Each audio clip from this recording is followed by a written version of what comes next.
It's Godzilla! It looks like Godzilla, but due to international copyright laws, it's not. Still, we should run like it is Godzilla! Though it isn't.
And welcome to episode 1 of my Godzilla action figure reviews. This has been done as a little pilot. I'm just testing the waters to see if people are interested in this since Godzilla's revival back in May with the new movie, and I thought it'd be good to share some of Godzilla's history in action figure form. So this is basically going to be a pilot of sorts to break up the pace of doing Doctor Who action figure reviews, and what better way to start off a series of Godzilla action figure reviews than with a review of Godzilla himself. So this figure is basically the 90s Godzilla, released by Bandai, and this is the Godzilla as seen in the 1992 movie Godzilla vs. Mothra. So to start off with, I'll just talk through the articulation. Essentially, the articulation on this Godzilla figure is pretty basic for this kind of figure. You can turn the heads, you can't really do a 360, you can do a 180, so he can turn his head from left to right. Well, it doesn't just turn his head, it turns his entire neck as well. So you've got head articulation. The arms are on swivel joints and they can go round like that to his hip, back of his hip, and to the front, like that, and it's the same on the other arm. And you also have some movement in the hips. The legs can move forward and backward. They can't move out to the side, as these are basically on a V shaped crotch piece, so there's not much articulation in the legs. And there is articulation in the end of his tail, which can twist quite easily and do a 360. And I believe there is some articulation here, but that only moves slightly. So that's the articulation for Godzilla.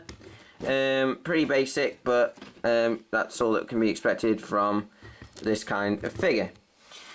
But with a figure like this, it's the detail which shines through, and I have to say the detail on this Godzilla is absolutely amazing.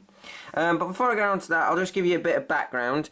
As I said, this is Godzilla as seen in the 1992 movie Godzilla vs. Mothra. Now, the reason I am saying that is because during the 90s middle era, the Heisei era as it was known, they basically released a Godzilla figure every year based on the Godzilla from that movie. It was essentially the same, but they made some minor tweaks to either the sculpt or the paint applications. And if you've seen Godzilla vs. Destroyer, it's a drastically different paint job. And basically, this one is from 1992 movie Godzilla vs. Mothra, as I mentioned previously, and you can tell that because it says on the foot, Bandai Japan 1992. I had to research this as I wasn't sure what figure this was, because without the tag it doesn't really give much of an indication since they are all very similar.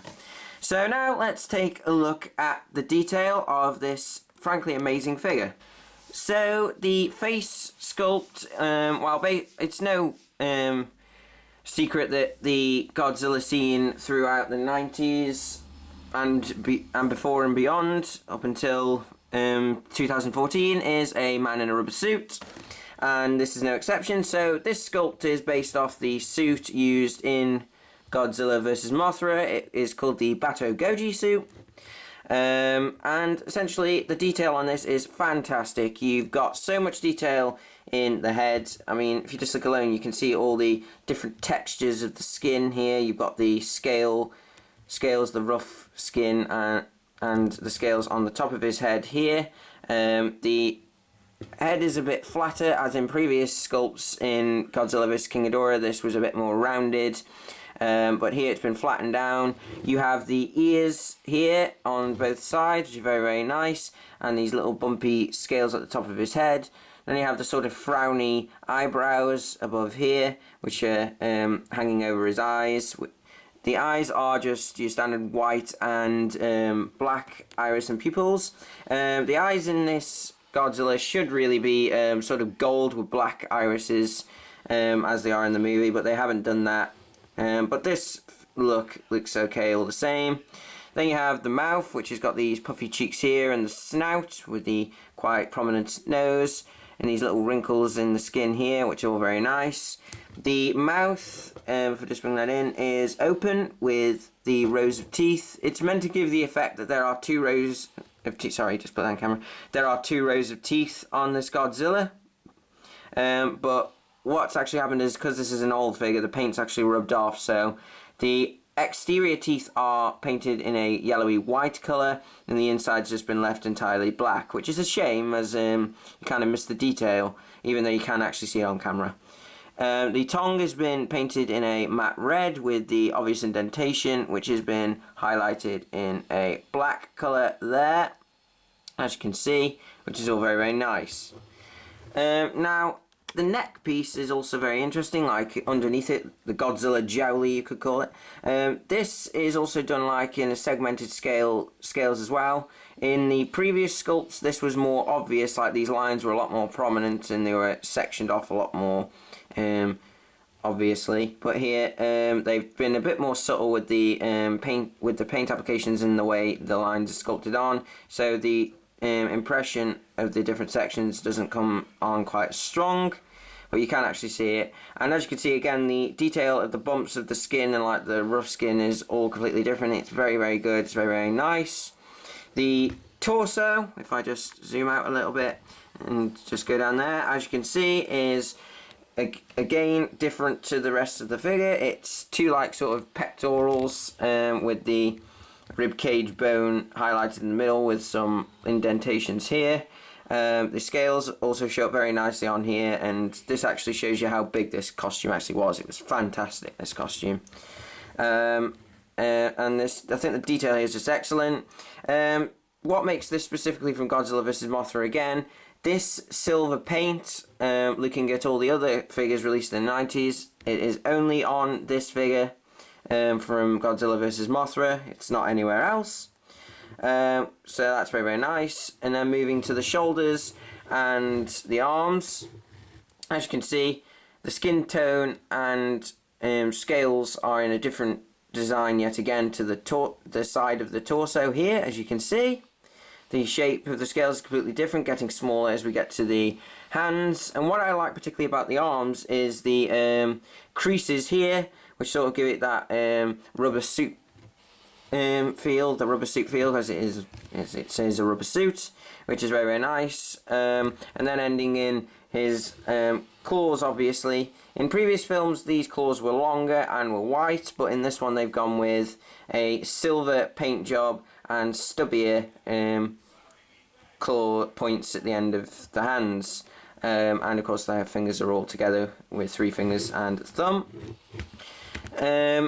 And then moving down to the lower body, you've got the slightly bulging crotch section, which did occur with this Godzilla costume in various forms. They did change it depending on which costume they used. but this is pretty much how it stayed. Again, the pattern from the torso continues down here, but it's just in the charcoal black skin colour, as it is in nearly every Godzilla incarnation except the first and the one in Godzilla 2000, which is green. Then you have the legs, which are pretty good.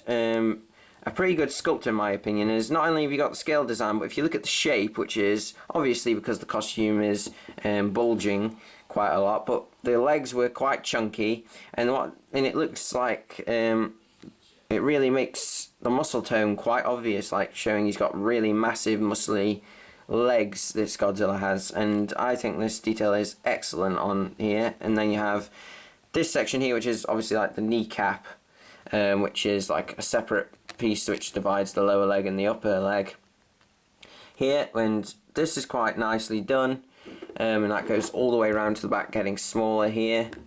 And then on the lower leg, same sort of scales, some more creases for the suit, ending in the feet, which are the four-toed feet as they were in the 90s. Again, because this figure is old, the feet are, the claws on the feet have lost their colour. Other designs have this as white, but this one has it as silver, like the finger claws. So that's just white on both of them, silver on both of them. But that's very, very nice, and the underneath of the foot, as you saw earlier, is just plain. So really, the last thing to look at with this figure is the back of the figure here, which is probably the more visually interesting section. Basically what we have here are Godzilla's dorsal plates. These don't change too much during this series. In the earlier series they were a maple leaf pattern, and this has been kept in the 90s. What they've done with the sculpt here, Bandai have captured pretty closely the sculpt of the plates on screen, with the different raised spikes. So, well, they're not jagged, they're just like spikes here. But unfortunately they had to keep these ones stuck together, these sections here, as otherwise the spines wouldn't fit on the back. So that's the case with every plate on the back of this Godzilla, is that at the bottom they have gone a bit crappy and stuck them all together, but at the top they do look how they should do. And to be honest, it's not that bad. Looking at it, I mean, looking at the back you wouldn't notice it at all, and from the side it looks pretty good as well. So these are really nice, nicely designed scales. They've got the kind of where the skin ends, and then the black section, charcoal black section of the dorsal plates begin. You can see here, and then it goes into the silver pattern here on all the scales.